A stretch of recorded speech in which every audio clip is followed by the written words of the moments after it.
Balazs, how do you see the concept of sustainability with focus on environment from the point of view of management consultants? Good afternoon. Thank you very much, Chalal. It is both an honor and a pleasure to be with you at this event. And thank you for taking your time in the middle of the summer to discuss some relevant topics with us, including sustainability. I also want to thank ICMCI for the invitation and Chalal for the introduction. Why are we talking about sustainability? There are at least three aspects of sustainability. I think all of us knows this: social, economic, and environmental. But today, I will only be talking about environmental sustainability. And for reasons of simplicity, I will sometimes refer to it in general as sustainability, green transition, or being green, just simply. So green transition is a mega trend evoked by an urging situation that we are in. Scientists mostly agree by now that we are experiencing a dramatic climate crisis caused by mankind in the recent centuries.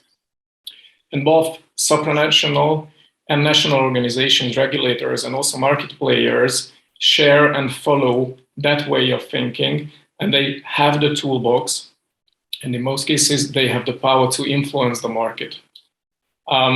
As a result, green transition is undoubtedly a good cause. It's a real long-term commitment for both companies and both for us consultants.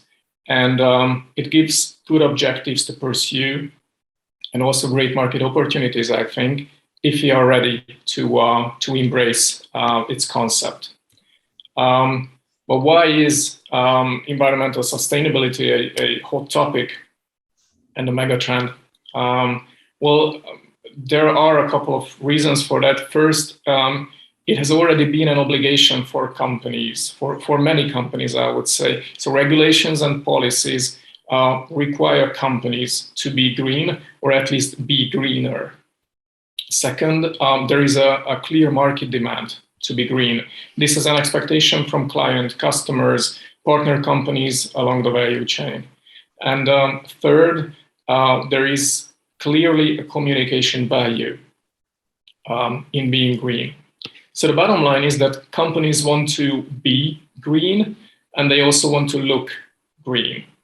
And that is why we call green transition a mega trend, as it is one of the determining factors of general company motivations nowadays. And as a result, it is one of the reasons why they need consulting services. But how does sustainability relate to consulting? First, I would say I'm always proud to emphasize that I'm committed to environmental sustainability for a long time, and it determines my mindset. And there are consultants who do not believe in it or do not believe in its significance. Actually, both approaches are more or less irrelevant from a megatrend perspective. So what is important, that it is the current reality for the companies and public sector entities out there, our clients, and they have needs based on this understanding. It is also a fact that more and more consulting services are directly linked to or are influenced by sustainability. In terms of direct influence, I think all of us knows many consulting services that have emerged in the last years, closely linked to sustainability, ESG, taxonomy, the do no significant harm analysis, renewable energies, decarbonization are just a few examples of consulting services that companies are constantly looking for.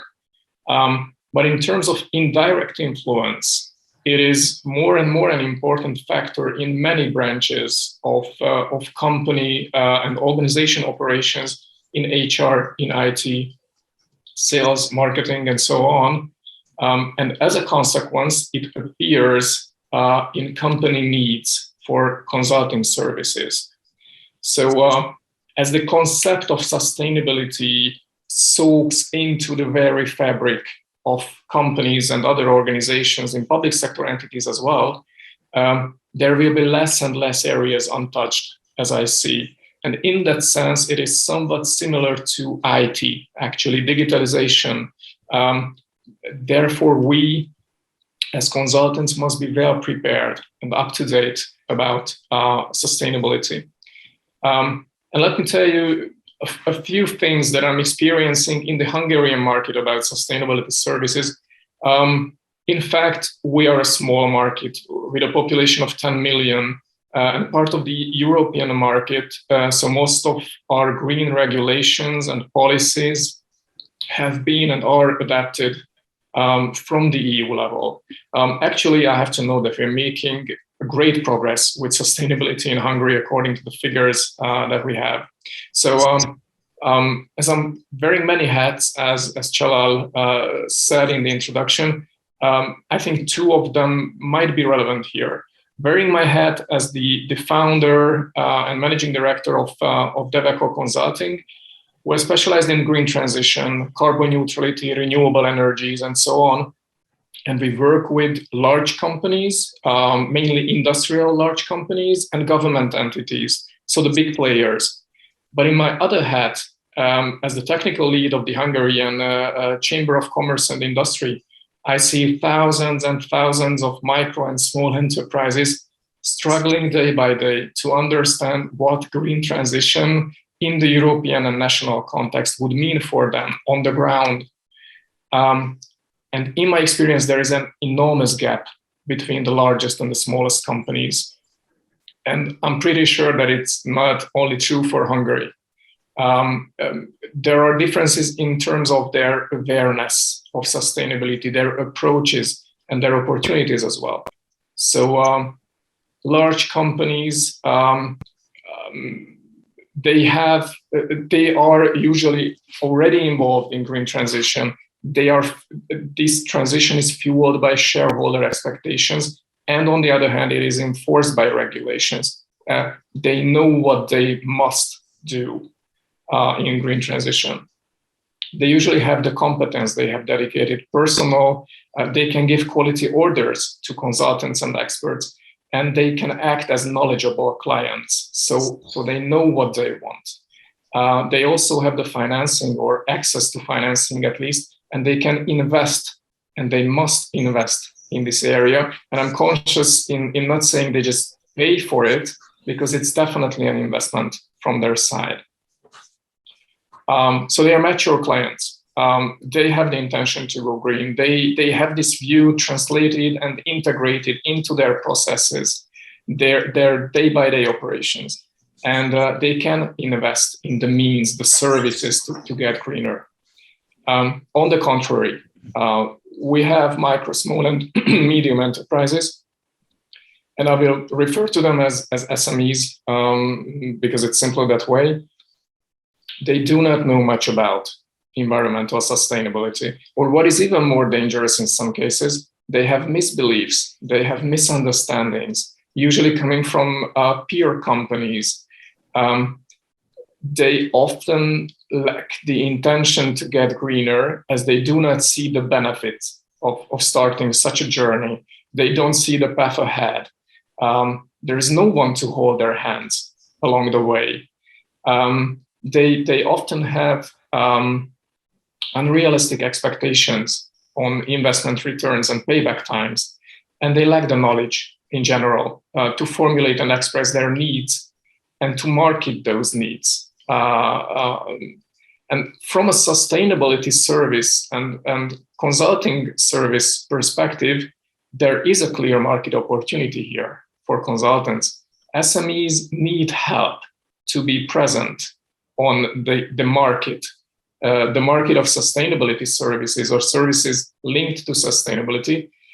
And the sustainability market also needs the SMEs because they have a cumulative volume that is huge, but they are very heterogeneous. So that's usually the problem. And it would lead to standardization, I think. And in the second half of the event, we might talk about standardization in that sense too. So I would sum up my presentation with a few highlights, saying that sustainability is a mega trend. It shapes the consultancy market, no matter what we think about it. And it is also inevitable nowadays to have basic IT skills as consultants. It's also inevitable to have basic understanding of sustainability, in my view, its role and its implications. Second, even if companies do not look for consultancy services directly related to sustainability, it is more and more important as a principle and factor in many branches of company operations, and as a consequence, in their needs for consulting services. Third, companies want to be green, and they also want to look green, and it is very important to distinguish between the two. It's, again, a standard and ethical issue, which we might discuss later on. And last, sustainability services consulting market is suboptimal at present, as the majority of the small companies do not yet have the awareness and the basic knowledge to enter this market with their demand. It is also true for many consultants, I think. So I foresee a rise in demand in educating SMEs, but also in raising the awareness of consultants in terms of sustainability. Okay, Balazs, thank you very much. Thank you also for your time management. You helped me a lot. If I just would like to emphasize, you have mentioned that sustainability is a big mega trend emerging much stronger than the others. And it opens a lot of opportunities, a lot of new areas for management consultancy related to energy, related to carbonization, related to green concept. And many organizations want to be green, and they want to look green. And you also highlighted there is a good level of maturity and awareness in the large organizations section. But on the other hand, SMEs, micro organizations, and small organizations, we have a lack of awareness in this area. And they also have misbeliefs about the concept. So this opens a big opportunity or big demand from the management consultants to deliver some training, workshops, and awareness increasing events or services from the management consultancies. And Balazs, what is your opinion on positioning ethics and standards as catalysts for change? Thank you. I think all have been said more or less, but I try to add a few things from a sustainability perspective. We had a talk at one of the preparatory meetings that the role of the catalyst is to support, to facilitate something. And we are talking about megatrends here, so big changes. And if a change may be more structured, more directed, more streamlined, then in principle, at least, there is a lesser chance of something going wrong. And this is, I think, important because the role of the standard, on the one hand, is to define processes, methodologies, boxes for the thinking. So it's, I think, a very crucial element of change management to have standards. And if you're talking about sustainability, then if we accept that a green transition is a mega trend, a subject for change, then it is important to know what green means. And this is where the standards come in, I think, to provide some reference points for us for assessing and judging what we may consider green for both the clients and the consultants, because the question is who to trust. Who is entitled to call something green and why? And in the English language, you have the proverb that fine feathers make fine birds, but do they? So is it green that looks green? And it's not only a standard, but it's an ethical question as well. And that is why we need, I think, certain levels of standard as Ilse just introduced. Not only standards like ISO 50001 and 14001, which are like environmental and energy standards, but also standard metrics, standard methodologies, templates, processes that makes our results and our projects like valid, comparable, or even certified. So these are, I think, our toolboxes as consultants, and it's advisable to use them. And about ethics, there are many topics to talk about when it comes to sustainability. When preparing for this event, I had 3 such topics in my mind. Greenwashing, potential greenwashing, which is, I think, widely known as a phenomenon. Privatizing profits while socializing costs. It's again an issue with sustainability. And practicing what you preach. And that is my third. And if I may have like 1 more minute, then I'm happy to elaborate a bit on each of them. The fact that the topic of sustainability, and I'm starting with the greenwashing. So the fact that it is a mega trend and it's unavoidable to work on green transition, it gives market opportunities as well, huge opportunities, and it carries an inherent risk. It might be worth on the short term, at least financially, but not ethically, to look green without being green. So that is why we call greenwashing. And standards and ethics are here to protect the devoted professional consultants for the sake of protecting clients and hence protecting the market itself and the good cause beyond, which is green transition. Another aspect could be, as I formulated, privatizing profits while socializing costs. It is usually a dilemma with public sector consultants, and we're doing a lot of work for the government here. And for instance, in Hungary, we still have a grant scheme for companies for solar panel installations. Companies may have a grant up to 50% of the cost to install solar panels. It means that EU is paying taxpayer money to make a company more profitable and to decrease costs and risks at companies, while such investments at current energy prices have a return period as low as 1 year.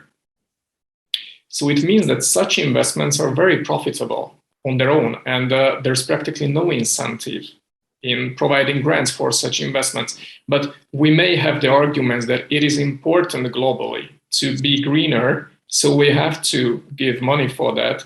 Still, the profit is there with one company. And the third one is, not practicing what you preach. In other words, like credibility. And let me give you a personal example here again from Hungary, that my company and some other companies in green consulting, we started a process of establishing some formal network of green consulting companies with a joint branding. And as a first step, we decided to commit ourselves to a few principles, ethics being an important part of the story. So we, for example, we agreed not to compete for and not to accept projects that we consider having an overall harmful effect on the environment. It's a burden sometimes as a consultant, but if we believe in it, then we have to practice what we preach. We decided to lead by example concerning the tools we use, our travel considerations, personal behavior, and so on. We also decided to align development and sustainability as much as possible so that we work on solutions which are green and competitive at the same time. And also we decided to have like a pro bono opportunity for those in real need. Of course, we're just a small group of companies here from a very small country. So they are just examples, but these like elements might be some building stones of ethical consulting practices and they might be used by such huge organizations as ICMCI itself.